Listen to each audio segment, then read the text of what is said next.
생명의 시작이 하나님께로부터 비롯된 것처럼 우리가 하루의 시작도 하나님의 섭리요 은혜인 줄을 알게 하여 주신 그 은혜를 따라 오늘도 하나님 앞에 이 첫 시간에 나아올 수 있도록 우리의 심령을 깨워주심을 감사합니다.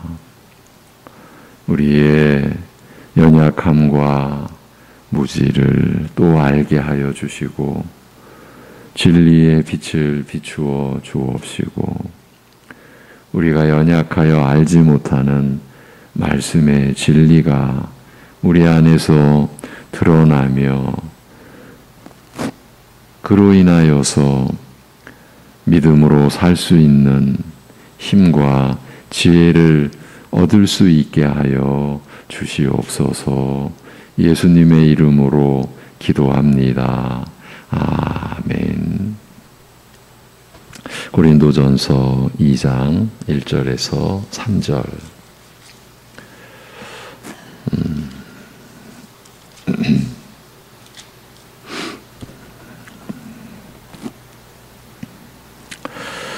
고린도전서 2장 1절에서 3절 보시겠습니다. 같이 보십니다. 다 같이. 형제들아, 내가 너희에게 나아가 하나님의 증거를 전할 때에 말과 지혜의 아름다운 것으로 아니하였나니 내가 너희 중에서 예수 그리스도와 그가 십자가에 못 박히신 것 외에는 아무것도 알지 아니하기로 작정하였습니다.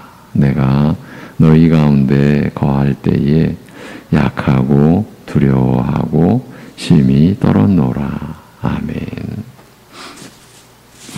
지난주에는 이틀에 걸쳐 2절 말씀을 중심으로 해서 먼저 1, 2절을 연결시켰을 때에 드러나는 말씀의 의미를 살펴보았습니다. 1절에서 하나님의 증거 곧 하나님의 비밀을 전할 때에 말과 지혜의 아름다운 것으로 하지 않았다고 한 사도 바울은 바로 이어지는 2절에서 그 이유를 밝혀 놓았습니다. 왜냐하면 내가 예수 그리스도와 그가 십자가에 못 박히신 것만 알기로 결심했기 때문이라 이렇게 말입니다. 바울 사도는 자신이 예수 그리스도와 그가 십자가에 못 박히신 것만 알기로 했기 때문에 이렇게 결심하게 되었기 때문에 이 하나님의 비밀을 전할 때에 말과 지혜의 아름다운 것으로 하지 않았다, 할 수 없었다는 고백을 하고 있는 것입니다. 이 바울의 고백적 진술을 뒤집어서도 살펴보았습니다. 바울 사도가 예수 그리스도와 그가 십자가에 못 박히신 것 외에 다른 것을 더 알려고 했고, 그래서 그것을 전하려고 했다면 그는 얼마든지 자신의 말과 지혜에 뛰어난 것으로 할 수 있었다. 그런 이제 얘기가 될 수 있는 거죠. 그렇지만 그리스도의 십자가를 전하려고 하니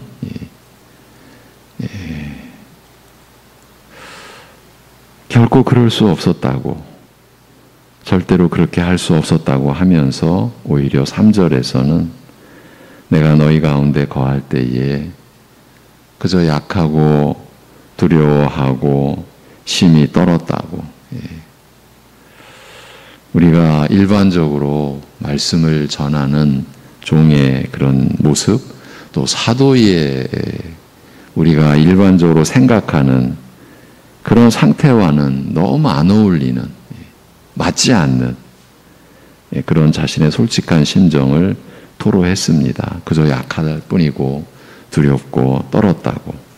이제 그리고 본격적으로 2절 중심으로 말씀을 나누기 시작하면서 이 2절 말씀을 기록된 그대로 믿는 것뿐만이 아니라 자신도 그대로 받아들이고 있는지를 각자 확인해 보자는 이런 제안을 드렸습니다.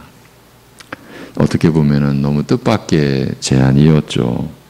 그런데 왜 이런 제안을 했느냐 하면 바울 사도의 신앙 고백이 기록된 말씀을 그대로 믿는다고 하는 것과 그 고백이 그대로 나 자신의 신앙 고백이라고 하는 것은 이 별개의 문제가 될 수 있기 때문입니다. 그러니까 바울 사도의 고백은 믿겠다고 하면서도 그렇다고 나 자신도 사도의 이 고백 그대로 받는다라고 하는 것은 또 다른 문제라는 뜻입니다.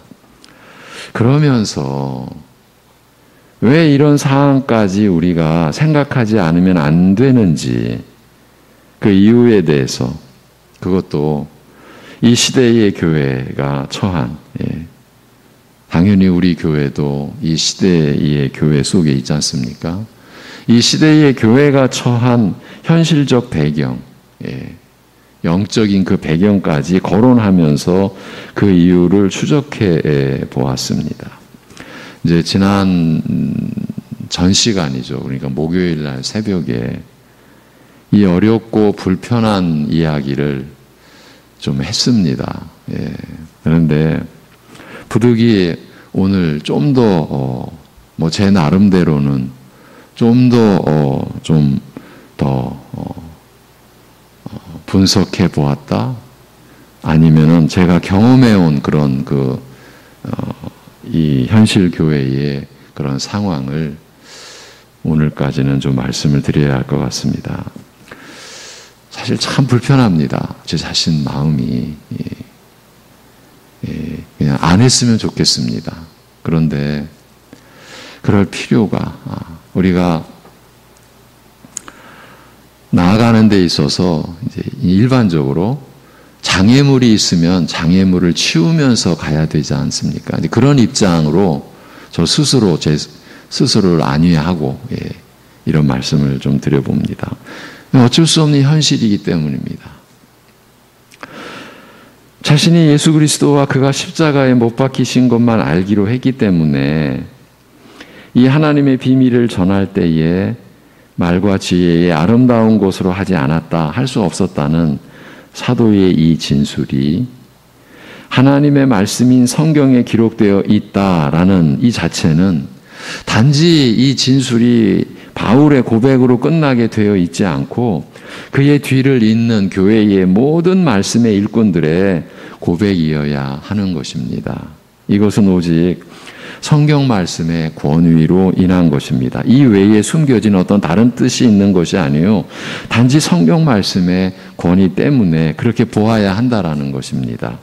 이렇게 바울 사도의 이 고백적 진술은 단지 사도 본인만의 것이라는 의미로 성경에 기록되어 있는 것이 아니요, 사도 이후의 모든 말씀의 일꾼들의 고백이어야 한다는 뜻에서 성경에 기록되었다라고 했는데, 그렇기 때문에 이것으로 끝나지 않고 여기서 한 걸음 더 나아가서 하나님 앞에서의 사도 자신의 이 고백은 이 말씀을 받는 모든 신자들의, 그러니까 이후의 모든 시대, 모든 지역, 그곳의 모든 교회의 모든 신자들의 신앙 고백이 되어야만 한다는 뜻에서도 성경에 기록되어 있는 것입니다.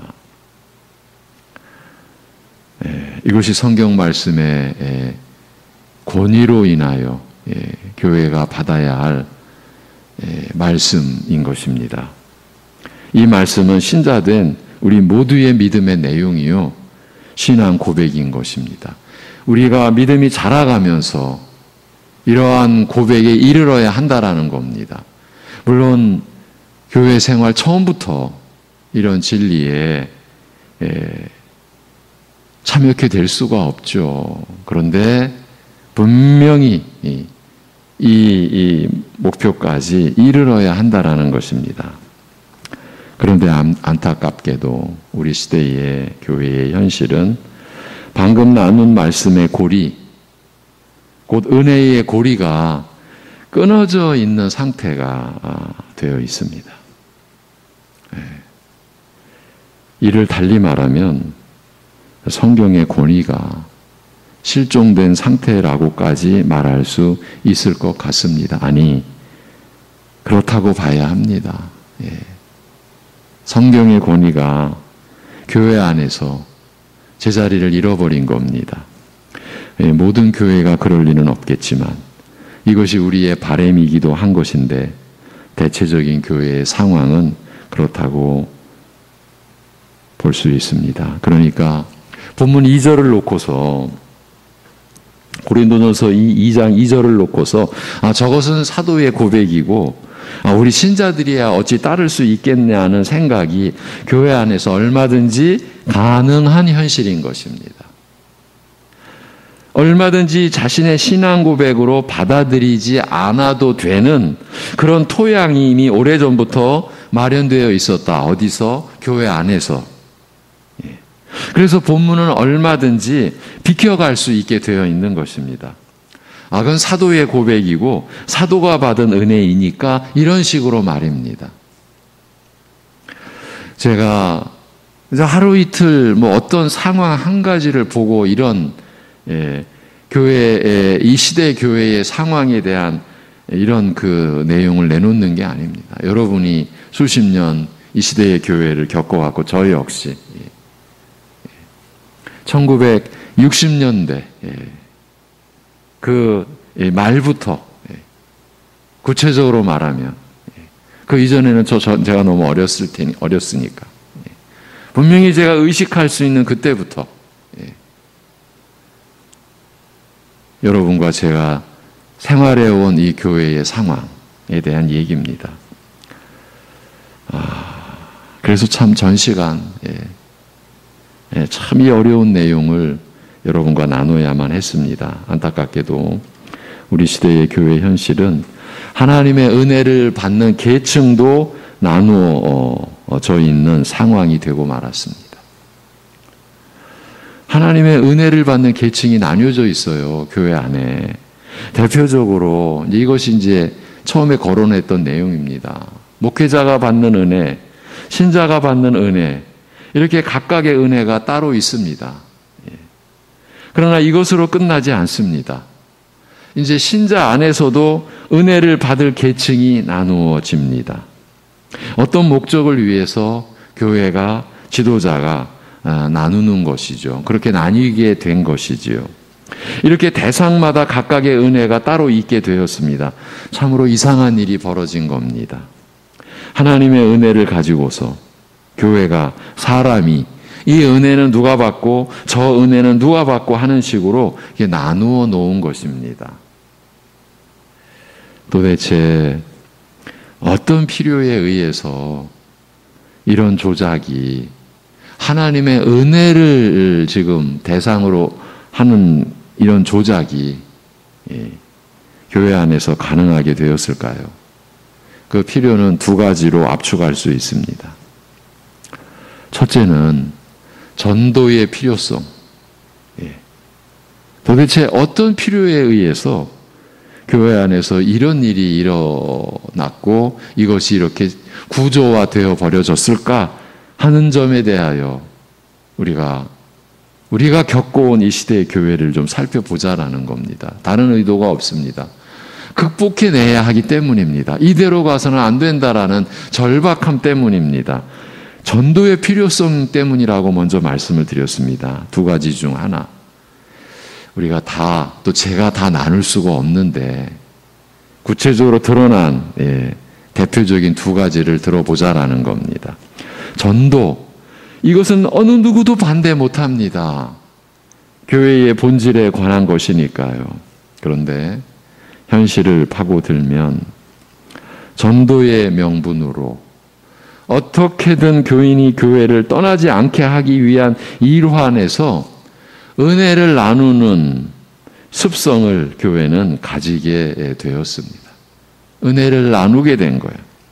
여기서 어떻게 은혜가 나누어지는지 이제 이 부분은 전 시간에 말씀드린 내용 그대로입니다. 목사나 교육자들이 받은 은혜까지 교회에서 가르치고 전하게 되면 그 은혜를 받을 수 없는 교인들은 당연히 말씀이 어렵다고 여기면서 끝내는 교회를 떠난다고 보는 것입니다.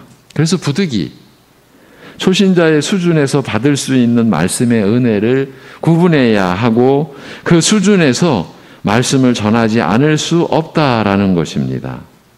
여러분, 지금 여기까지만 얘기했어도요, 고린도전서 1장과 이제 2장에서 시작을 해서 3장까지 이어지는 하나님의 말씀은 사람이 다룰 수 없다, 사람이 감당할 수 없다, 오직 성령님의 증거하시는 그 능력의 역사로만이다라고 하는 이 교회가 세워지는 절대적인 원리, 근본, 질서가 벌써 여기서부터 무너진 거예요.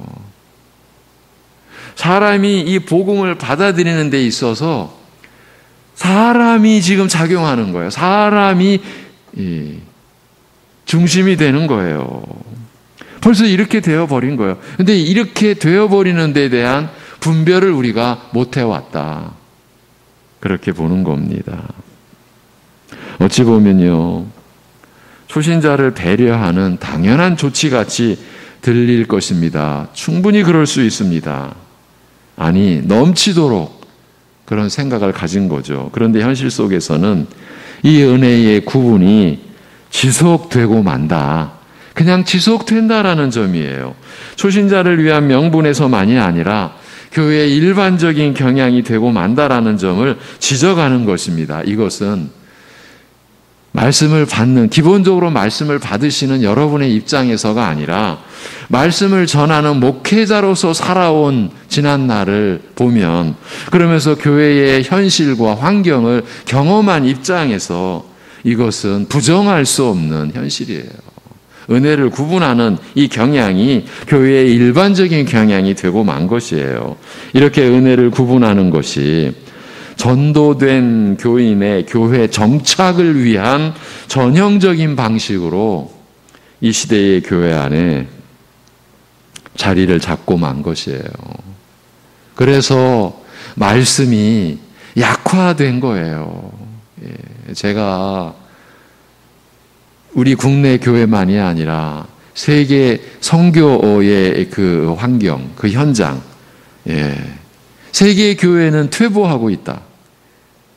이런 지금 선교 그 지도자들의 탄식. 근데 왜 퇴보하고 있냐? 이 말씀의 퇴보에 의해서. 지금 우리가 나누는 내용이 그 내용이죠. 왜 말씀이 퇴보하느냐? 히브리서에서 이 부분도 우리가 잠깐 보았었죠. 히브리서 5장, 6장 간략하게 보았었죠. 젖만 먹게끔 되어버린 거예요. 딱딱한 음식은 지각을 사용해서 연단을 받아가면서 하나님의 말씀에 다가가야 되고 그 말씀의 은혜가 우리를 다스려야 되는데 젖만 먹는 너희가 되었구나. 히브리서 기자가, 우리는 바울 사도로 알고 있죠.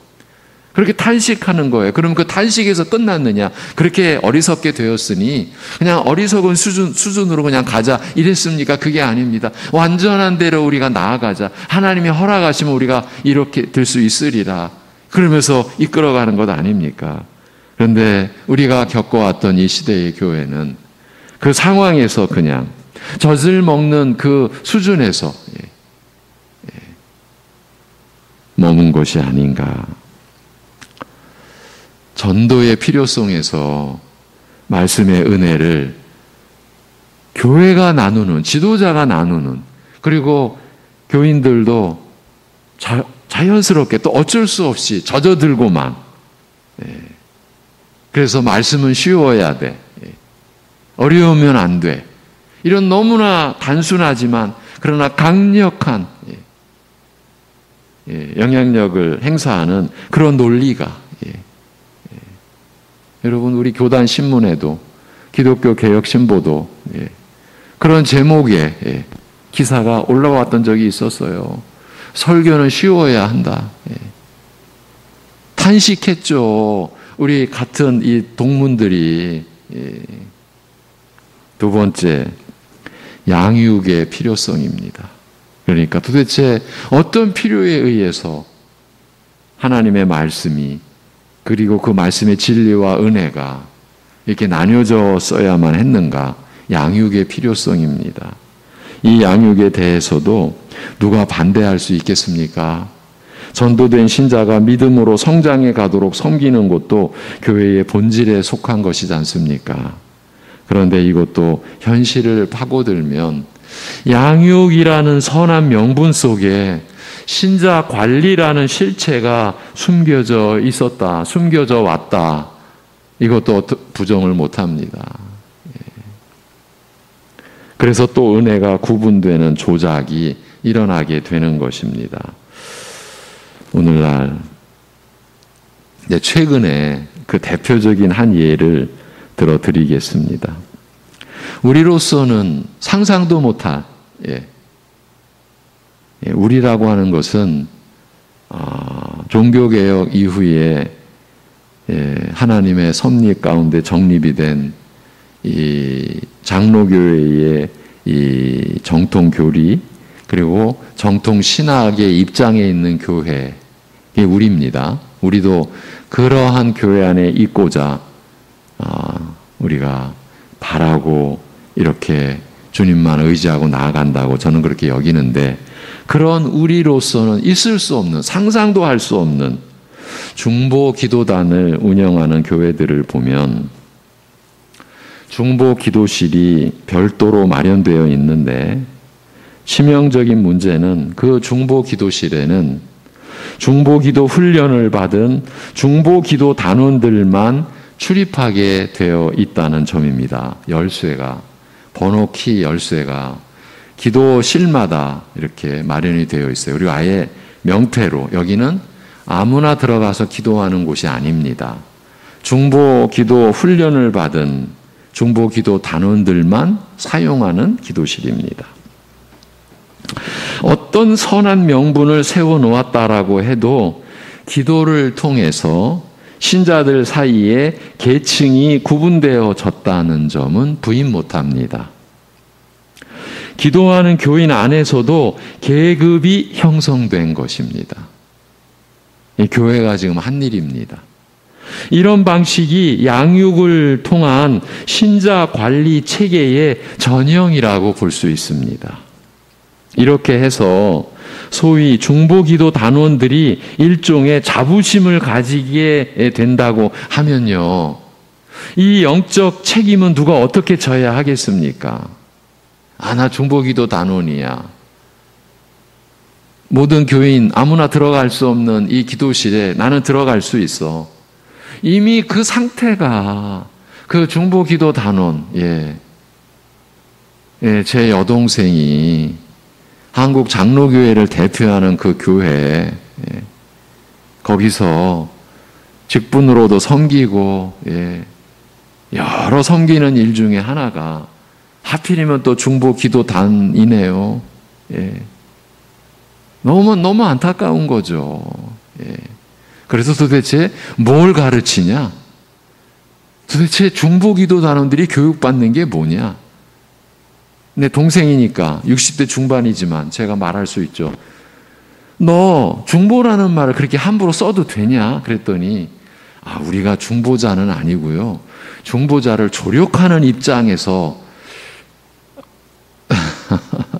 제가 동생이니까 이렇게 막 편하게, 여러분, 중보자 대신 예수 그리스도 우리가 조력할 수 있다고요?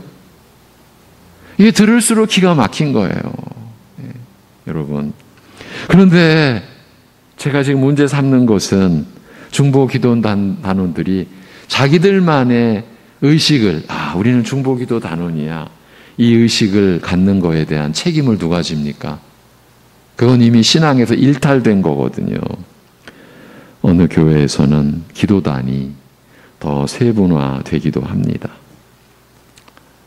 그렇게 세분화될수록 참여하는 교인들은 특별한 자긍심을 가지게 되고, 그래서 양육이라는 타이틀로 시작된 내적인 필요, 신자 관리는 성공하게 되는 것입니다.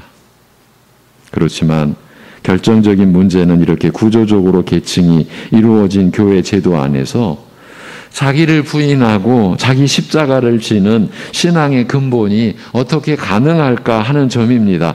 교회의 구조와 제도 자체가, 그리고 양육 프로그램이 자기를 부인하는 신앙을 원천적으로 가리고 있고 나아가 회방하기까지 하는데 말입니다.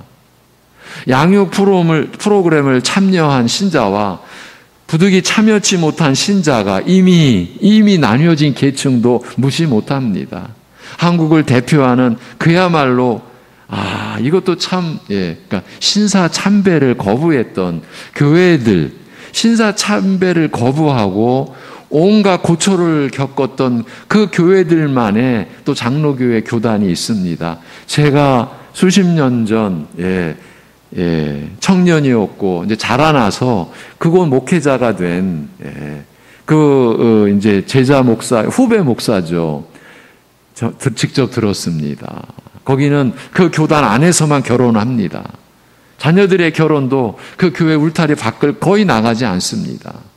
자기들끼리 결혼합니다. 우리나라 장로교회에 그런 교회가 있습니다. 그런데 이 양육 프로그램이 들어온 거예요. 처음, 그러니까 몇십 년 만에 처음 있었던 일이랍니다. 그리고 난 결과가 교회가 나뉘어진 거예요. 어떻게 계층이. 양육됐는데 계층이 나뉘어졌어요. 이 자체가 이미 문제가 내재되어 있었던 거죠. 성숙된 신자라면 계층이 나뉘어지는 게 아니라 더 섬기는 자리로 들어가야죠. 이것이 양육의 열매죠. 자신을 드러내고 자신들을 구분 짓는 게 아니라 오히려 구분 지어져도 그 구분을 거부하고 교회는 이러면 안 되죠. 더 낮아져야 되고 이것이 양육의 결과요 목표여야 되는 것 아닙니까? 그런데 받았다고 자기들은 양육 프로그램 출신이라고 나뉘어진 거예요. 뭐가 양육이 된 것입니까? 이런 상황이 된 거예요. 본인도 놀랐답니다. 그리고 여러분 참 힘들죠. 우리 얘기를 한다는 게. 그러면 이런 견해를 갖고 이런 논리, 이런 이제 목회 어떤 방침을 갖고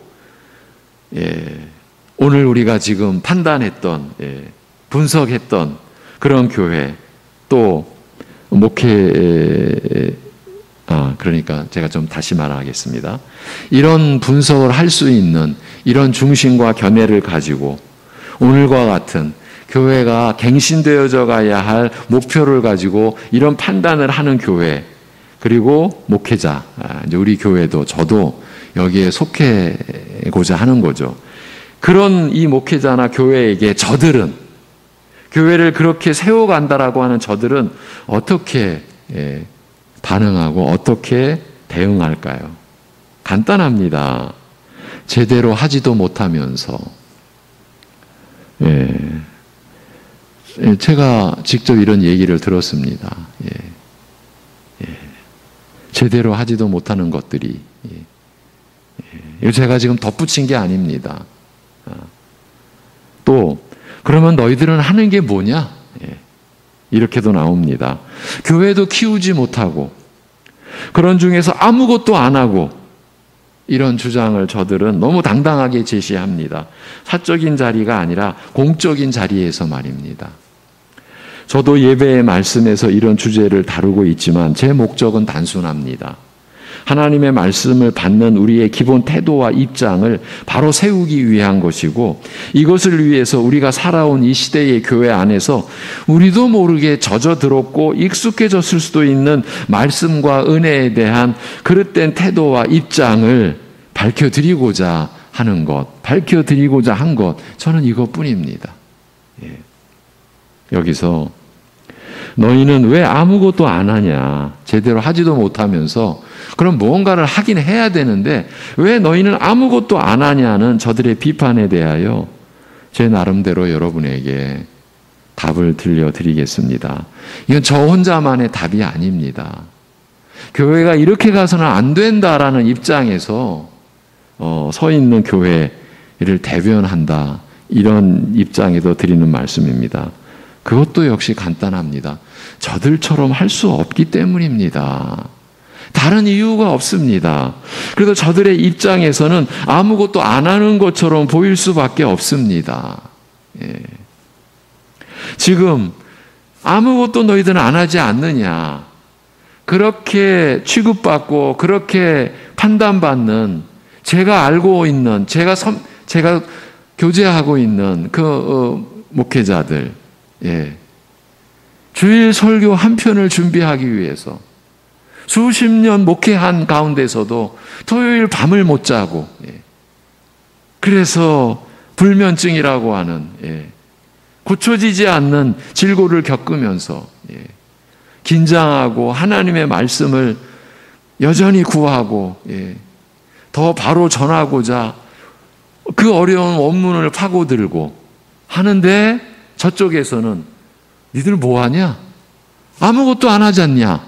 제대로 하지도 못하면서. 그 얘기는 간단합니다. 교회도 제대로 키우지 못하면서, 예. 이렇게 하는 겁니다. 저들의 입장에서는 아무것도 안 하는 것처럼 보일 수밖에 없습니다. 왜? 프로그램이 없으니까. 예. 자기들이 하는 것을 같이 안 하고 있으니까요. 이런 말씀까지는 드려야 할 것 같습니다. 같이 하자는, 같이 배우고 오자는 이런 제안을 저도 여러 번 받았습니다. 때로는 미국까지 가서, 예. 수백만 원, 아니 그 이상의, 예, 경비를 들여가면서 가서 좀 같이 배워오자. 저라고 그런 제안 안 받았겠습니까? 그런데 알지 못한 채로 그냥 따라가듯이 같이 할 수가 없었습니다. 그런데 그 프로그램이 유행처럼 지나가고 난 뒤에 그때 같이 따라가지 아니한 것에 대해서 늘 감사했습니다. 지나고 나면 성경에 근거한 점에서, 장로교회의 정통 신학의 관점에서 늘 문제가 드러났기 때문입니다. 이것이 교회의 또 현실입니다. 여러분을 말씀으로 섬기면서 지난 10수년 동안 겪었던 일들입니다. 오늘까지만 이런 어렵고 불편한 이야기를 하겠습니다. 전 시간에도 말씀드렸지만 이런 언급까지 하고 있는 저의 속내는 우리 교회를 향해 있습니다. 우리 안에는 이런 구분이 없다고 할 수 없기 때문이에요. 사실은 우리의 현실도 크게 다르지 않습니다. 예. 말씀은 쉬워야지, 어려우니까 못 알아듣고 은혜를 못 받는 거지, 이런 생각이 여전히 위력을 발휘합니다. 그런데 말씀은 쉬워야지, 어려우면 안 되지라는 생각은 방금 앞에서 나눈 은혜가 나누어지는 실태, 그 목회자가 받는 은혜와 신자가 받는 은혜를 구분하는 현실적 원리와 하나도 다르지 않다라는 것입니다. 본질상 동일한 생각이고 동일한 원리입니다. 지금 바울 사도가 내가 그리스도의 십자가를 전하는데 말과 지혜로 할 수 없다, 해서는 안 된다, 그러면 십자가의 도가 헛되게 되기 때문이다, 이런 지금 말씀이 우리 교회 안에서도 받아들여질 수 없는 현실인 거예요. 결국은 기록된 성경 말씀을 통해서 우리에게 베풀어 주시는 하나님의 은혜를 우리 사람이 구분하고 있는 것입니다. 안타깝게도 우리의 현실은요, 이미 이렇게 고착된 상태가 되었습니다. 이전에 몇십 년 동안 교회는 그렇게 굳어진 상태로 왔습니다. 그래서 믿음과 믿음 아닌 것이 혼재해 있게 되었습니다. 다시 말해, 참된 믿음과 거짓 믿음이 우열을 가릴 수 없는 형편으로 함께 뒤섞여져 있습니다. 참된 믿음과 거짓 믿음이 우열을 가릴 수가 없어요. 함께 섞여져 있기 때문에 이 현실이 우리의 영적 실태입니다. 그러면 어떻게 되돌릴 수 있겠습니까? 전주에 나눴던 히브리서 6장 3절에서와 같이 바로 앞에서 완전한 대로 나아가자라고 하면서 하나님께서 허락하시면 우리가 이것을 하리라는 이 믿음으로 하나님께 나아가야 하지 않겠습니까? 그러면 하나님께로 어떻게 나아갑니까? 그 길이, 그 수단이 바로 하나님의 말씀입니다. 참된 믿음과 거짓 믿음을 판별할 수 있는 것은 오직 성경 말씀뿐, 성경만이 그 분별을 위한 기준이 되어 주시기 때문입니다. 이 일은 그 누구도 사람으로서는 할 수 있는 일이 아닙니다. 그러니까 속으시면 안 된다. 사람을 의지하는 것은 영원히 후회하실 일을 만드는 것이라고 했습니다. 여러분, 바울 사도도요, 갈라디아서에서 내가 다른 복음을 얘기하면 여러분이 나를 저주해야 한다. 그렇게까지 말했습니다. 바울 나를 의지해서는 안 된다. 내가 여러분을 위해서 십자가에 못 박혀 죽었냐? 여러분이 내 이름으로 세례를 받았냐? 이런 말이 어디서 나옵니까? 고린도전서 1장에서 나옵니다. 정말 오늘 여기까지만 하겠습니다. 이런 불편하고 이런 어려운 분석은. 그러나 우리가 말씀을 못 받는, 왜 말씀이 계속 어렵기만 하고, 지금 그런 토양 속에 우리가 있기 때문인 거예요. 그냥 어려움은 그냥 비켜가 버리면 돼요. 그 어려운 말씀을 놓고 하나님, 이 말씀이 내 안에서 풀어지도록 이해하게 되어지고 이 말씀이 나의 믿음의 실제 내용이 되게 해주세요 하는 씨름을 안 하지 않습니까? 그냥 쉽게 듣는 훈련. 그래서 그렇구나. 제가 그래서 전 시간에 말했습니다. 쉬워서 받아들여졌다라는 것은 이미 속고 있는 거예요. 이미 하나님 말씀이 그런 원리가 없어요. 쉬워서 설명이 잘 되어져서 아니에요. 오직 주님이 풀어주셔야 돼요. 하나님이 가르쳐 주셔야 돼요. 성령께서 가르쳐 주셔야 돼요.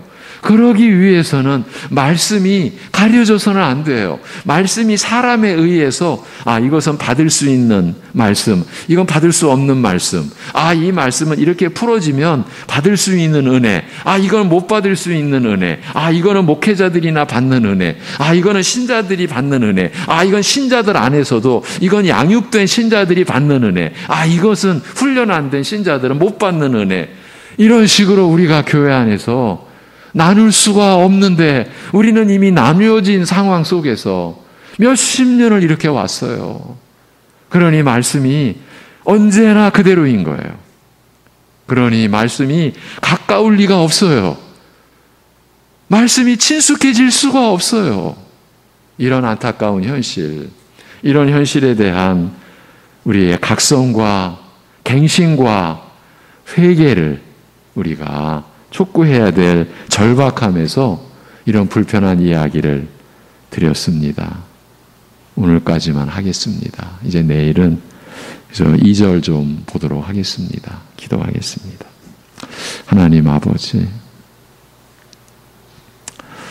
이렇게 하나님의 말씀과 은혜를 가지고도 우리가 개입해온 선한 명분으로 시작했다 하더라도 하나님의 은혜까지도 조종할 수 있는 위치에 우리가 서 있었던 것, 그 점을 드러내야만 했던 이 죄스러움을 아버지 하나님 긍휼히 여겨 주옵소서. 우리를 불쌍히 여겨 주옵시고, 그래서 말씀 앞에서 한없이 교만하기도 하고, 말씀 앞에서 전혀 이 말씀이 나하고는 상관없는 것 같이 그렇게 낭망하고 절망한 상태로 이렇게 나뉘어진 이런 교회의 현실에서 우리를 긍휼히 여겨주시고 인도해 주옵시고, 말씀이 날마다 생명의 샘이 되고 생명의 양식이 되고, 말씀을 보고 듣는 것이 우리에게 기쁨이고 이것이 너무 영광된 일이고 너무 감사한 일이고, 성령께서 그 말씀을 풀어주시는 그 은혜를 누리고 체험하는 것이 우리가 날마다 누려야 할 신앙의 실체요, 이것이 우리 신자의 삶이라는 이 회복이 우리 안에 일어나도록 인도하여 주시옵소서. 이 모든 것을 주님께 의탁하옵고 우리 주 예수 그리스도의 이름으로 기도하옵나이다. 아멘.